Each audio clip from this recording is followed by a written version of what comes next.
ನಮಸ್ಕಾರ ಸ್ನೇಹಿತರೆ, ನಮ್ಮ ನಂಬಿಕೆಗೆ ಸ್ವಾಗತ ಸುಸ್ವಾಗತ. ಸ್ನೇಹಿತರೆ, ಗುರುಗ್ರಾಮದಲ್ಲಿ ಇಡೀ ದೇಶವೇ ಬೆಚ್ಚಿ ಬೀಳಿಸೋ ಘಟನೆಯೊಂದು ನಡೆದು ಹೋಗಿದೆ.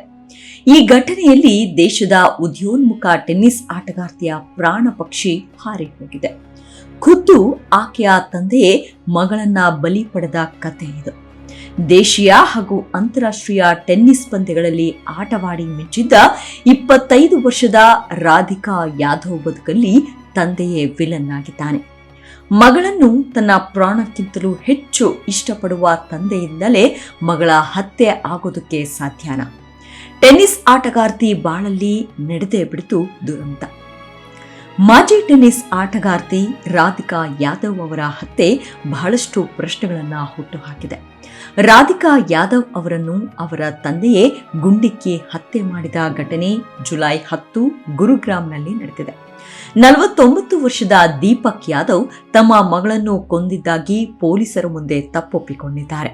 25 ವರ್ಷದ ಮಾಜಿ ರಾಜ್ಯ ಮಟ್ಟದ ಟೆನ್ನಿಸ್ ಆಟಗಾರ್ತಿ ರಾಧಿಕಾ ಯಾದವ್ ಗುರುಗ್ರಾಮ್ನ ಸುಶಾಂತ್ ಲೋಕ್ ಸೆಕ್ಟರ್ 57ರಲ್ಲಿ ತಮ್ಮ ತಂದೆ, ತಾಯಿ ಮತ್ತು ಸಹೋದರನೊಂದಿಗೆ ವಾಸಿಸ್ತಾ ಇದ್ರು.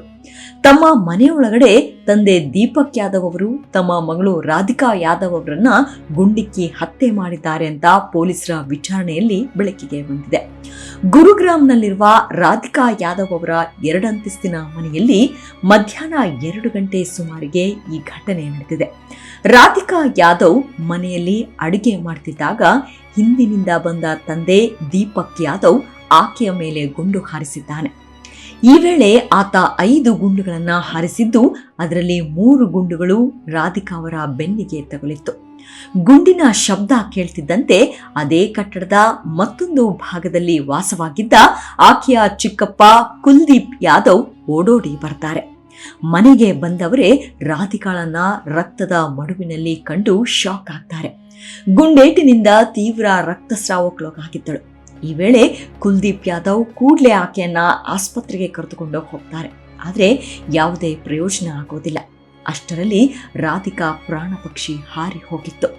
ಇಷ್ಟೆಲ್ಲ ಘಟನೆ ನಡೆದ ಮೇಲೆ ಖುದ್ದು ದೀಪಕ್ ಯಾದವ್ ಮಗಳನ್ನ ತಾನೇ ಕೊಲೆ ಮಾಡಿರೋದಾಗಿ ಪೊಲೀಸರ ಮುಂದೆ ತಪ್ಪೊಪ್ಪಿಕೊಂಡಿದ್ದಾನೆ. ಅಂದ ಹಾಗೆ ರಾಧಿಕಾ ಸಾಮಾನ್ಯ ಹುಡುಗಿಯಲ್ಲ. ಆಕೆ ಓರ್ವ ಮಾಜಿ ಟೆನ್ನಿಸ್ ಆಟಗಾರ್ತಿ. ರಾಷ್ಟ್ರೀಯ ಹಾಗೂ ಅಂತಾರಾಷ್ಟ್ರೀಯ ಪಂದ್ಯಗಳನ್ನ ಆಡಿದ್ದ ಆಕೆ ಉತ್ತಮ ರ್ಯಾಂಕ್ ಕೂಡ ಹೊಂದಿದ್ಲು. ಆದರೆ ಇಂಜುರಿ ಕಾರಣದಿಂದ ಆಟದಿಂದ ಹೊರಗೆ ಉಳಿದಿದ್ದ ಈಕೆ ಸುಮ್ಮನೆ ಕೂರ್ಲಿಲ್ಲ. ಗುರುಗ್ರಾಮ್ನಲ್ಲಿ ತನ್ನದೇ ಆದ ಟೆನ್ನಿಸ್ ಅಕಾಡೆಮಿಯನ್ನ ಶುರು ಮಾಡಿದ್ಲು. ಆಕೆಯ ಸಂಪಾದನೆಯು ಉತ್ತಮವಾಗಿತ್ತು. ಚಿಕ್ಕಂದಿನಿಂದಲೂ ದೀಪಕ್ ಯಾದವ್ಗೆ ಮಗಳೆಂದರೆ ಪಂಚಪ್ರಾಣ. ಟೆನ್ನಿಸ್ ಆಡೋದಕ್ಕೆ ರಾಧಿಕಾಗೆ ಬೆಂಬಲವಾಗಿ ನಿಂತಿದ್ದೆ ಆಕೆಯ ತಂದೆ ದೀಪಕ್ ಯಾದವ್. ಆದ್ರೆ ಇತ್ತೀಚೆಗೆ ಕೆಲ ಸಮಯದಿಂದ ತಂದೆ ಮಗಳ ಮಧ್ಯೆ ಆಗಾಗ್ಗೆ ಜಗಳ ನಡೀತಾ ಇತ್ತಂತೆ. ಹಾಗೂ ದೀಪಕ್ ಯಾದವ್ ಖಿನ್ನತೆಗೂ ಒಳಗಾಗಿದ್ರು ಅಂತ ಹೇಳಲಾಗ್ತಿದೆ. ರಾಧಿಕಾ ಇಂಡಿಪೆಂಡೆಂಟ್ ಆಗಿ ಬದುಕ್ತಾ ಇದ್ಲು. ತನ್ನ ಸ್ವಂತ ದುಡಿಮೆಯಿಂದ ಕೈತುಂಬ ಸಂಪಾದನೆ ಕೂಡ ಮಾಡ್ತಿದ್ಲು. ಆದ್ರೆ ಏನಾಯ್ತು ಏನೋ, ಮಗಳು ದುಡಿದು ಸಂಪಾದನೆ ಮಾಡೋದು ದೀಪಕ್ ಕಣ್ಣನ್ನ ಕೆಂಪಾಗಿಸಿತ್ತು. ನಿಜ ಹೇಳ್ಬೇಕು ಅಂದ್ರೆ ಮಗಳು ಟೆನ್ನಿಸ್ ಅಕಾಡೆಮಿ ನಡೆಸ್ತಿರೋದು ತಂದೆಗೆ ಚೂರು ಇಷ್ಟ ಇರಲಿಲ್ವಂತೆ. ಯಾಕಂದ್ರೆ ದೀಪಕ್ ಯಾದವ್ಗೆ ಹೊರಗಿನವರು ನೀನು ನಿನ್ನ ಮಗಳ ಸಂಪಾದನೆಯಲ್ಲಿ ಬದುಕ್ತಾ ಇದೆಯಾ ಅನ್ನೋ ಚುಚ್ಚು ಮಾತುಗಳನ್ನ ಆಡ್ತಿದ್ರಂತೆ. ಹೀಗಾಗಿ ಅಕಾಡೆಮಿಯನ್ನ ಮುಚ್ಚುವಂತೆ ಮಗಳಿಗೆ ದೀಪಕ್ ಯಾದವ್ ಒತ್ತಡ ಹಾಕಿದ್ರು ಎನ್ನಲಾಗಿದೆ.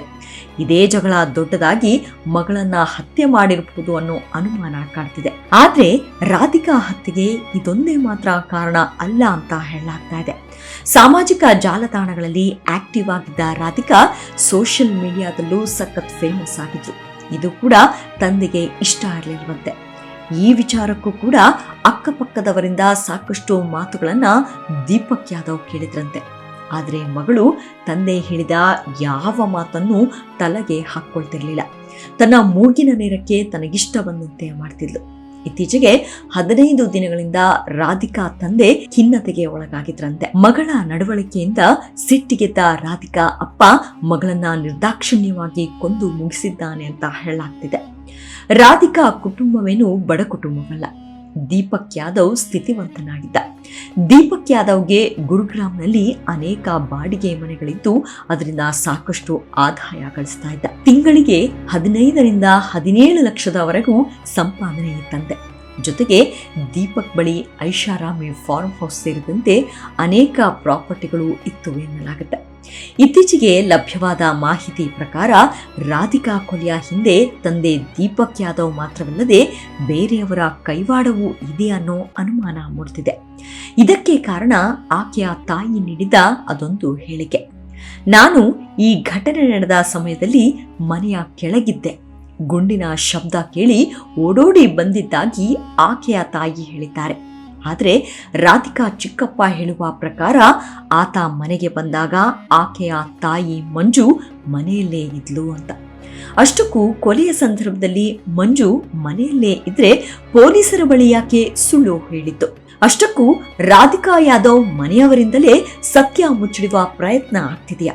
ರಾಧಿಕಾ ಚಿಕ್ಕಪ್ಪ ಹಾಗೂ ತಾಯಿ ಕೊಟ್ಟ ಹೇಳಿಕೆಗಳು ಯಾಕೆ ಬೇರೆ ಬೇರೆ ಇದೆ? ಇವರಿಬ್ಬರಲ್ಲಿ ಸುಳ್ಳು ಹೇಳ್ತಿರೋದು ಯಾರು?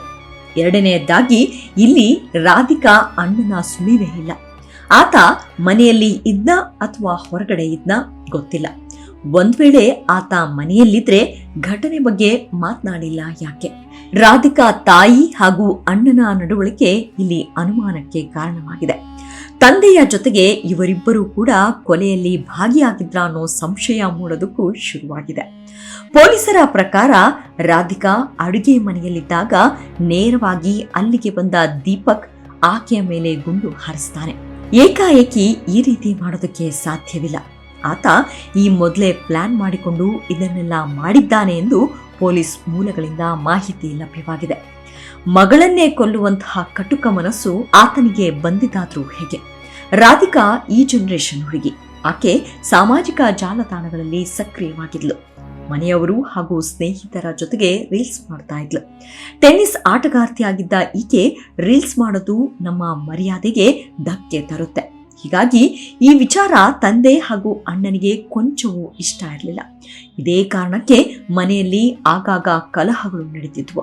ಈ ಮಧ್ಯೆ ರಾಧಿಕಾ ಯಾದವ್ ಹಾಗೂ ಆಕೆಯ ತರಬೇತುದಾರ ಅಜಯ್ ಯಾದವ್ ನಡುವಿನ ವಾಟ್ಸಪ್ ಸಂಭಾಷಣೆ ವೈರಲ್ ಆಗಿದ್ದು, ಈ ಸಂಭಾಷಣೆಯಲ್ಲಿ ರಾಧಿಕಾ ಯಾದವ್ ತಾನು ಮನೆ ತೊರೆಯುವ ಕುರಿತು ಹಾಗೂ ಯಾವುದೇ ಬೆಲೆ ತೆತ್ತಾದರೂ ವಿದೇಶಕ್ಕೆ ತೆರಳುವ ಕುರಿತು ತನ್ನ ತರಬೇತುದಾರ ಅಜಯ್ ಯಾದವ್ ಜೊತೆಗೆ ಚರ್ಚಿಸಿರೋದು ಬೆಳಕಿಗೆ ಬಂದಿದೆ. ಈ ವಿಷಯ ರಾಧಿಕಾ ಯಾದವ್ ಹಾಗೂ ದೀಪಕ್ ಯಾದವ್ ನಡುವೆ ವೈಮನಸ್ಸಿಗೆ ಕಾರಣ ಎಂದು ಊಹಿಸಲಾಗಿದೆ. ಅಷ್ಟೇ ಅಲ್ಲದೆ ರಾಧಿಕಾ ಮ್ಯೂಸಿಕ್ ವಿಡಿಯೋದಲ್ಲೂ ನಟಿಸಿದ್ಲು. ದೀಪಕ್ ಯಾದವ್ ಕುಟುಂಬದ ಮರ್ಯಾದೆ ಕಳೆಯೋ ಕೆಲಸ ಈಕೆ ಮಾಡ್ತಿದ್ದಾಳೆ ಅಂತ ರಾಧಿಕಾಗೆ ಬೈತಿದ್ರಂತೆ. ಆದ್ರೆ ಇಷ್ಟು ಚಿಕ್ಕ ಕಾರಣಕ್ಕೆ ಮಗಳನ್ನೇ ಕೊಲ್ಲೋ ಹಂತಕ್ಕೆ ಹೋಗೋದಕ್ಕೆ ಸಾಧ್ಯನಾ? ಅಥವಾ ಆತನಿಗೆ ಮಾನಸಿಕ ಸಮಸ್ಯೆ ಏನಾದ್ರೂ ಇತ್ತ? ದೀಪಕ್ಗೆ ಮಗಳು ಕೆಲಸ ಮಾಡೋದು ಇಷ್ಟ ಇರಲಿಲ್ಲ. ಯಾಕಂದ್ರೆ ಆತ ಕೂಡ ಆಗರ್ಭ ಶ್ರೀಮಂತ. ತಿಂಗಳಿಗೆ ಲಕ್ಷಾಂತರ ರೂಪಾಯಿ ಸಂಪಾದನೆ ಇತ್ತು. ಇಷ್ಟೆಲ್ಲ ಇರಬೇಕಾದ್ರೆ ಮಗಳ ಸಂಪಾದನೆ ಆತನಿಗೆ ಅವಶ್ಯಕತೆ ಇರಲಿಲ್ಲ. ಇನ್ನು ಆಕೆ ಓರ್ವ ಟೆನ್ನಿಸ್ ಆಟಗಾರ್ತಿ ಆಗೋದ್ರ ಹಿಂದೆ ತಂದೆಯ ಪರಿಶ್ರಮ ಕೂಡ ಇದೆ. ಇನ್ನು ದೀಪಕ್ ತನ್ನ ಮಗಳಿಗೆ ಓದಿಗಿಂತ ಹೆಚ್ಚಾಗಿ ಟೆನ್ನಿಸ್ಗೆ ಸಪೋರ್ಟ್ ಮಾಡ್ತಿದ್ದ. ಅಷ್ಟೇ ಅಲ್ಲದೆ ಮತ್ತೊಂದು ವಿಚಾರ ಅಂದ್ರೆ ಆಕೆ ಅಕಾಡೆಮಿ ಶುರು ಮಾಡೋದಕ್ಕೆ ಜಮೀನು ನೀಡಿದ್ದು ಕೂಡ ಇದೇ ದೀಪಕ್ ಯಾದವ್. ಮಗಳಿಗಾಗಿ ಇಷ್ಟೆಲ್ಲ ಮಾಡಿದವನು ಏಕಾಏಕಿ ಆಕೆಯಿಂದ ಕಿರಿಕಿರಿ ಉಂಟಾಗಿ ಮಗಳನ್ನೇ ಕೊಲ್ಲುವ ಹಂತಕ್ಕೆ ಹೋಗೋದಕ್ಕೆ ಸಾಧ್ಯನಾ ಅನ್ನೋ ಪ್ರಶ್ನೆ ಎದುರಾಗದೆ ಇರೋದಿಲ್ಲ. ಇತರರು ಆಡ್ತಾ ಇದ್ದ ಮಾತುಗಳಿಗೆ ಕಿವಿಗೊಟ್ಟು ಮಗಳನ್ನೇ ಬಲಿ ಪಡೆದ ದೀಪಕ್ ಯಾದವ್ ಮಗಳ ದುಡ್ಡಲ್ಲಿ ಬದುಕ್ತಿದ್ದಾನೆ ಅನ್ನೋ ಚುಚ್ಚು ಮಾತುಗಳು ದೀಪಕ್ ಯಾದವ್ಗೆ ಕೇಳೋದಕ್ಕೆ ಆಗ್ತಾ ಇರಲಿಲ್ಲ. ಹಾಗಾದ್ರೆ ನಮ್ಮ ಸಮಾಜ ಎತ್ತ ಕಡೆ ಸಾಗ್ತಿದೆ? ಇಲ್ಲಿ ಮಗ ಸಂಪಾದನೆ ಮಾಡಿದ್ರೆ ಮಾತ್ರ ಹೆಮ್ಮೆಯ ವಿಚಾರನ? ಇಲ್ಲಿ ದೀಪಕ್ ಯಾದವ್ಗೆ ಮಗಳ ಸಂಪಾದನೆ ಮುಖ್ಯ ಆಗ್ಲೇ ಇಲ್ವಾ? ಟೆನ್ನಿಸ್ ಅಕಾಡೆಮಿ ನಡೆಸ್ತಾ ಇದ್ದ ಮಗಳ ಬಗ್ಗೆ ದೀಪಕ್ ಹೆಮ್ಮೆ ಅನ್ಸ್ಲಿಲ್ವಾ? ಬದಲಾಗಿ ಆತನಿಗಿದ್ದ ಅಹಂನಿಂದ ಈ ಎಲ್ಲ ದುರ್ಘಟನೆ ನಡೆದು ಬಿಡುತ್ತೆ. ಭಾರತದಲ್ಲಿ ಅತಿ ಹೆಚ್ಚು ಜನ ಇಂಟರ್ನೆಟ್ ಬಳಕೆ ಮಾಡ್ತಾರೆ. 6ರಿಂದ 7 ಗಂಟೆಗಳ ಕಾಲ ರೀಲ್ಸ್ ನೋಡಿ ತಮ್ಮ ಸಮಯವನ್ನ ಕಳೀತಾರೆ ಅನ್ನೋದು ವರದಿಯಿಂದ ಗೊತ್ತಾಗಿದೆ.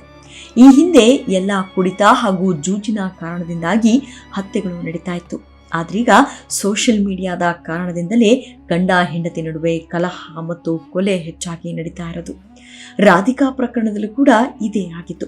ಗಂಡು ದುಡಿದರೇನು, ಹೆಣ್ಣು ದುಡಿದರೇನು, ಎರಡೂ ಕೂಡ ಒಂದೇ. ಮನೆ ಮಗಳು ದುಡಿದು ಸ್ವತಂತ್ರವಾಗಿ ಜೀವನ ನಡೆಸ್ತಿದ್ದಾಳೆ ಅಂದ್ರೆ ಮನೆಯವರು ಹೆಮ್ಮೆ ಪಡಬೇಕು. ಇನ್ನಾದ್ರೂ ಸಮಾಜ ಹೆಣ್ಣು ಮಕ್ಕಳನ್ನ ನೋಡೋ ರೀತಿ ಬದಲಾಗಬೇಕು. ತಂದೆಯೊಬ್ಬ ಹೆಣ್ಣು ಮಗುವನ್ನ ಪ್ರೀತಿಯಿಂದ ಸಾಕಿ ಆಕೆಗೆ ಶಿಕ್ಷಣ ಕೊಟ್ಟು ಕ್ರೀಡೆಗೂ ಪ್ರೋತ್ಸಾಹ ನೀಡಿ ಕೊನೆಗೆ ಆಕೆಯ ಹತ್ಯೆಗೂ ಕಾರಣನಾಗ್ತಾನೆ ಅಂದ್ರೆ ಇದು ದುರಂತವೇ ಸರಿ. ಇವಿಷ್ಟು ರಾಧಿಕಾ ಯಾದವ್ ಕುರಿತಾದ ಸಣ್ಣದಾದ ಮಾಹಿತಿ. ಮುಂದಿನ ಎಪಿಸೋಡ್ನಲ್ಲಿ ಮತ್ತೆ ಸಿಗೋಣ. ಅಲ್ಲಿಯವರೆಗೂ ನಿಮ್ಮ ಆರೋಗ್ಯದ ಕಡೆ ಗಮನವಿರಲಿ. Take care. ನಮಸ್ಕಾರ.